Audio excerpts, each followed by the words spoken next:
Hey guys, it's Aaron Respect. This video will talk about the pros and cons of the Season Pass. Now if you didn't know, Doom 2016 will have a Season Pass and that comes with 3 DLCs. At this time, we only know what the first DLC is and what it comes with. That first DLC comes with 3 maps, 1 new weapon, 1 new playable demon, 1 new armor set, 1 new piece of equipment, new hack modules and taunts, along with new colors and patterns. But the main attractions are the maps, weapon, equipment, and demon. Everything else is cosmetic. The Season Pass is $39.99 for 3 multiplayer DLC packs, that's what it says. So right now it's doubtful that they would word it like this if one of the other packs added missions to single player. Let's say they're all like the first DLC and each one comes with 3 maps, 1 weapon, etc. You end up with a list like this, $40 to $45. Assuming that the other 2 are similar to the first known DLC. Before you buy it, make sure it's worth it. In reality, the Season Pass is only saving you $5, so you can wait and see if the DLC is worth it and buy them separately for $15 each. Now on to the pros and cons. Let's start off with the cons. Con number 1. It separates the community. There's been surveys that show that 50% of the players buy DLC and 25% buy the Season Passes. Now this is literally splitting the community, which may result in long search times due to DLC maps being in the rotation.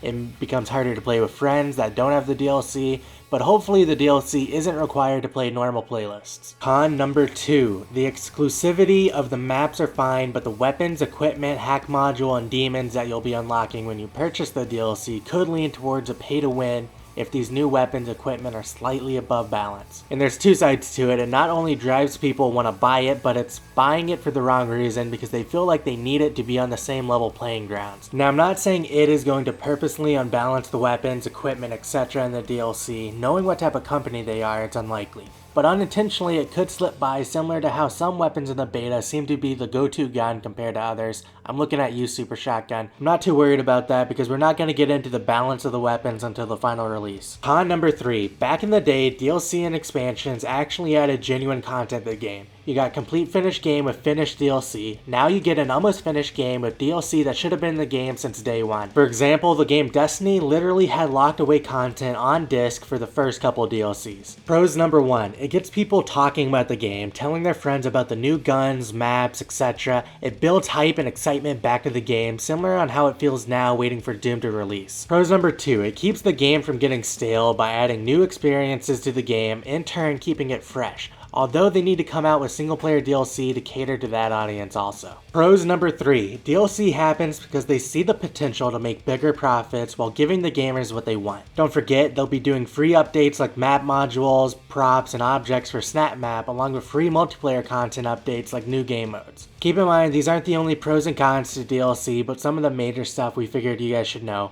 There's no reason to hate on the game for having DLC. In fact, it would be uncommon if it didn't, and by no means you're required to buy it, so enjoy the out-of-the-box campaign, Snap Map, multiplayer, and of course the free content updates.